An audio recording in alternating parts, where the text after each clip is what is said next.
Baik, assalamualaikum warahmatullahi wabarakatuh. Kembali lagi di YouTube channel Irwan Aceh. Di video kita kali ini yaitu kita akan melintasi dari simpang 4 Sungai Pauh menuju ke pusat kota atau pasar Kota Langsa.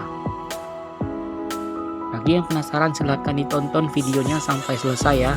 Terima kasih.